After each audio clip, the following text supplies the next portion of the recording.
It's good to have you with us on this Monday evening. I'm Daniel Che. Let's start with the headlines. After burning the midnight oil in marathon talks, an agreement is reached at Brussels summit. Greeks accept tough reforms and Eurozone leaders will formally negotiate a third bailout.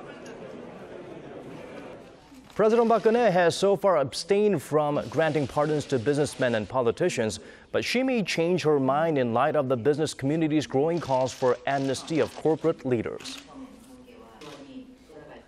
Both ruling and opposition parties seem determined to push for revolutionary reform. The Saenuri leader suggests a bottom-up style open primary for the elections to eliminate internal factions, while the NPAD consider abolishing the party's secretary-general system to encourage new participation and overcome new challenges. After 17 grueling hours of talks, Eurozone leaders finally struck a deal with Greece, opening the door for a third bailout. But a tough road lies ahead for the cash-strapped country as the deal comes with the conditions that Greece enact bolder economic reforms. Our Da-eun starts us off. The Eurozone leaders in Greece hammered out a deal at last that would allow the debt-ridden country and its creditors to start negotiations on a third rescue. President of the European Council Donald Tusk said Monday the Euro summit has unanimously reached an agreement and that a new bailout for Greece would involve serious reforms and financial support. At a press hearing held shortly after the Eurozone leaders' meeting, the Eurozone officials said that Greek Prime Minister Alexis Tsipras accepted a compromise on strict German-led terms that include involvement of the IMF in its reform process and privatization of Greek assets worth up to 50 billion euros. The two are sticking points that Greece had strongly opposed until the very last moment. A deal has been struck, but it's going to be an uphill battle for Athens, as the bailout agreement contains tough austerity measures and needs to be approved by the Greek parliament by Wednesday. The measures require harsher reforms than the original bailout terms voted down by the Greeks through a referendum. According to media reports in Greece, Greek officials labeled the measures included in the agreement very bad, while some even called it a humiliation. All eyes are now on how the Greek leader, sandwiched between strong opposition from the public and greater pressure from its creditors, will push through the enactment of bolder reforms. Da-eun, Arirang News.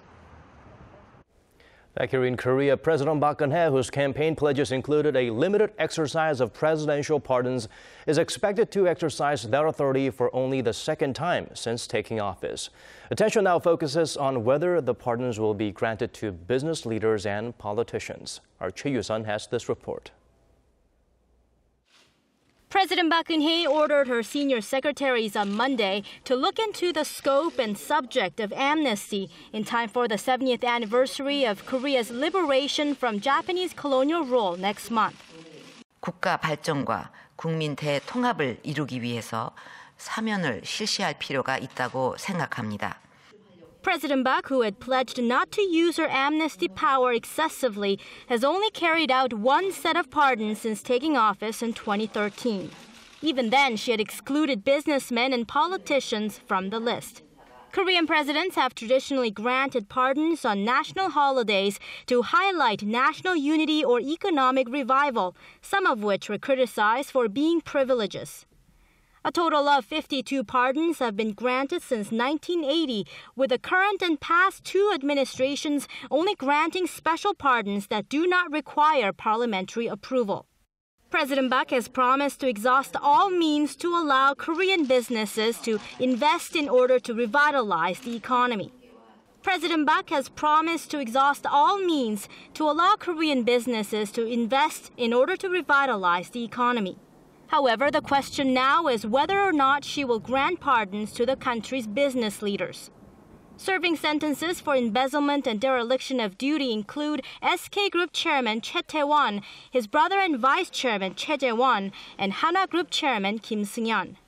The business community has been calling for their amnesty, saying they hold the decision-making authority of their firms. But the president, taking aim at past administrations, had said that the public's consent should be considered. The business community on Monday said news of possible amnesty is very encouraging, and the political parties said they hoped the scope of the pardons will not damage the Constitution while working to unite the nation. 최유선, Arirang News. Staying in domestic politics, the topic of reform has been dominating Monday's assembly. Ruling Saenuri Party leader Kim Woo-sung proposed a bottom-up open primary, while the main opposition NPAD also took its first step towards structural reform. Our National Assembly correspondent Park Ji-won tells us more. In the press conference held Monday to commemorate his one-year anniversary as the party leader, Kim Woo-sung vowed to revamp the Conservative Party's candidate selection process for next year's general elections. He said the party will adopt a bottom-up open primary for the elections instead of the top-bottom style candidate nomination process, which he believes has been the root cause of internal strife within his party. Kim also proposed that the main opposition party adopt the same open primary on the same day. Revamping the candidate nomination process can only be successful if both parties work together. I heard that the NPAD will carry out partial bottom-up selection and a partial top-bottom process. But I'm sure that's not what the public wants. The ruling Conservative Party also designated its new floor leader. Four-term lawmaker Won Yu-chul, chief policymaker under former floor leader Yoo Seung-min, will look to earn his fellow lawmakers' official approval at Tuesday's general meeting and begin his term. Watchers say the 52-year-old earned broad support as he is not considered to be in the pro-President Park faction, but maintains a good relationship with the party's Supreme Council members close to President Park Geun-hye. With his moderate and neutral stance, he is expected to help resolve the party's internal conflicts and mend relations with the presidential office. Meanwhile, main opposition NPAD subcommittee on Monday voted in favor of a revision of its party constitution to abolish the party's secretary-general system to increase fairness for new participants and tackle new challenges. Reform is not an option for us. It is an unavoidable path for the survival of our party, for the sake of victory in next year's general elections. The final decision on the party's structural reform will be made next Monday at another committee meeting. However, opposition and conflict are already rife within the party, opposing the ideas. Despite such opposition, the Liberal Party's Reform Committee has also suggested abolishing its Supreme Council system, which will be up for a vote in September. Park Ji-won, Arirang News. Deliberation on the government's multi-billion-dollar supplementary budget plan looks to be a harsh battle for the National Assembly standing committees ahead of the main vote for passing the bill on July 20th. According to an analysis by the National Assembly Budget Office, 45 problems have been detected in 36 out of 145 detailed projects. Opposing opinions on the partisan level need to be tackled too. The ruling Saenuri Party wants to pass the $10.4 billion plan as it is. The main opposition, New Politics Alliance for Democracy, is demanding some $5 billion be cut from that proposal. The extra budget has been proposed early this month to lessen the economic fallout from the MERS outbreak and the ongoing drought. The United States isn't holding out much hope for a significant improvement in Korea-Japan ties, despite speculation the two countries are readying for a possible summit. The U.S. Congressional Research Service report also says that while the South Korea-U.S. alliance is very strong, it could come under strain depending on their strategies on Japan and North Korea. Our Connie Kim reports.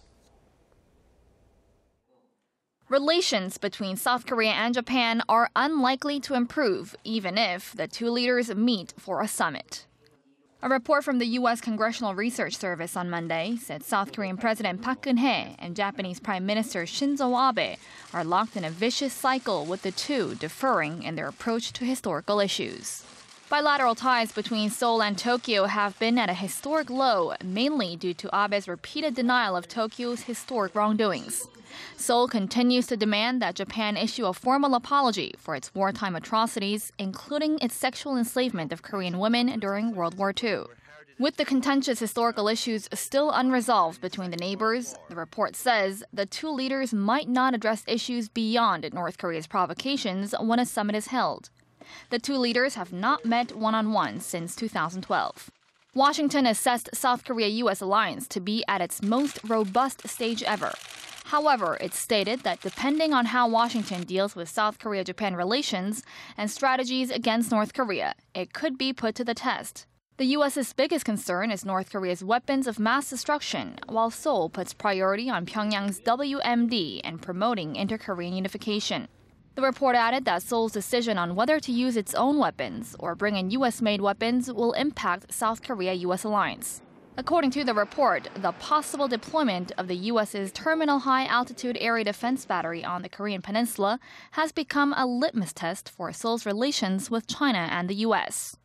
Washington says THAAD will deter North Korea's nuclear and ballistic missile threats, while Beijing says its radar could monitor mainland China.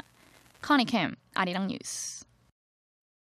South Korea is calling on North Korea to respond to Seoul's plans to send back some of the North Korean crewmen rescued in South Korean waters. Seoul's Unification Ministry said Monday Pyongyang should swiftly respond to its plans to return some sailors back through the truce village of Panmunjom. South Korea's Coast Guard rescued 5 fishermen on a listing boat near the waters of Ulleungdo Island early July. 2 of the crew said they wanted to return to the north, while the rest expressed hopes of staying in the south. Pyongyang had requested that all 5 fishermen be sent back. Seoul says there has never been a case of South Korea returning a North Korean that expressed a desire to defect.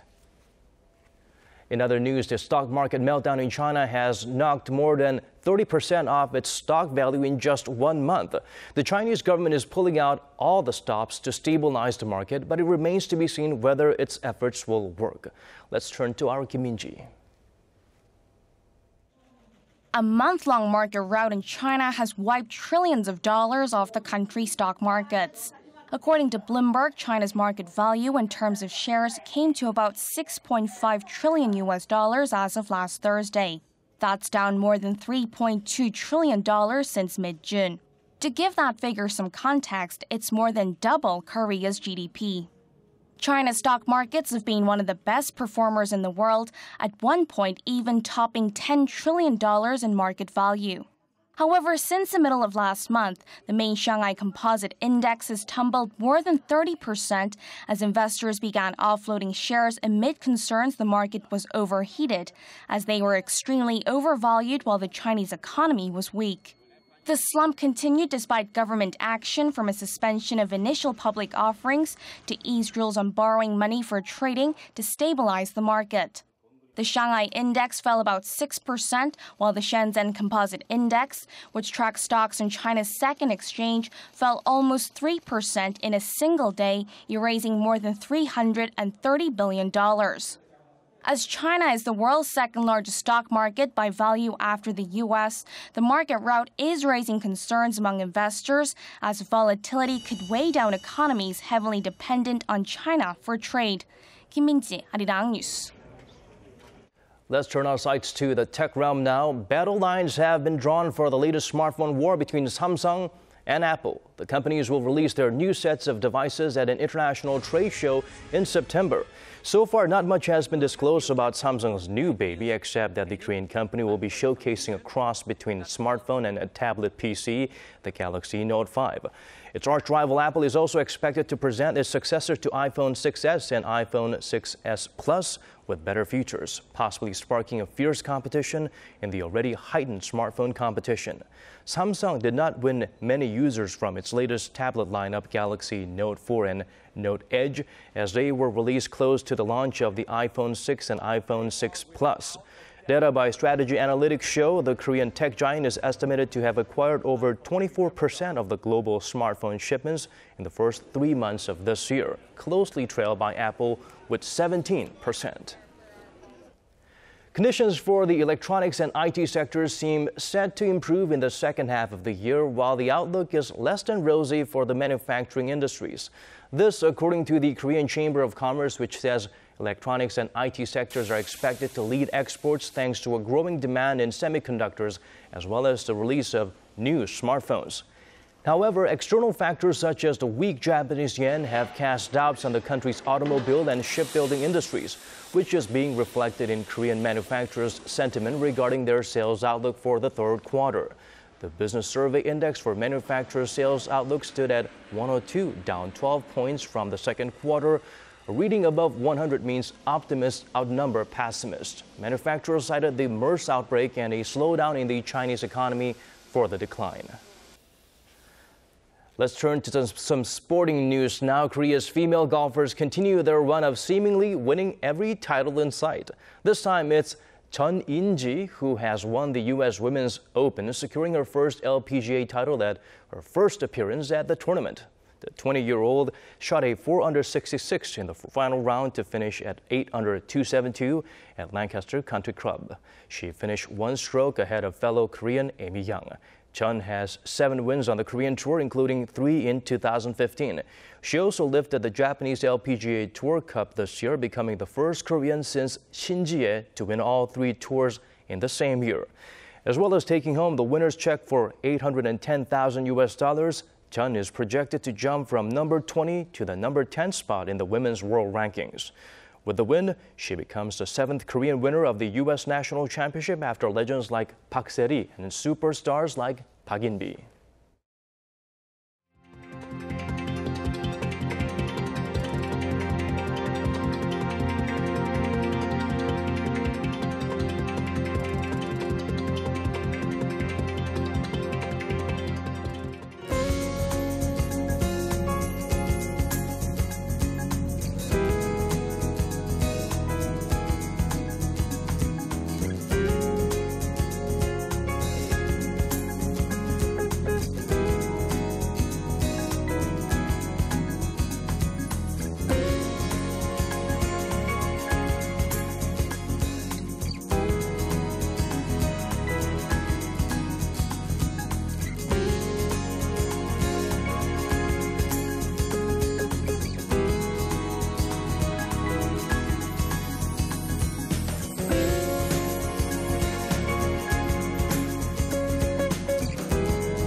And that's all we have for you for now. From tomorrow at this time, Hwang Ji-hye will be bringing you the updates you need. For one last time, thank you for watching.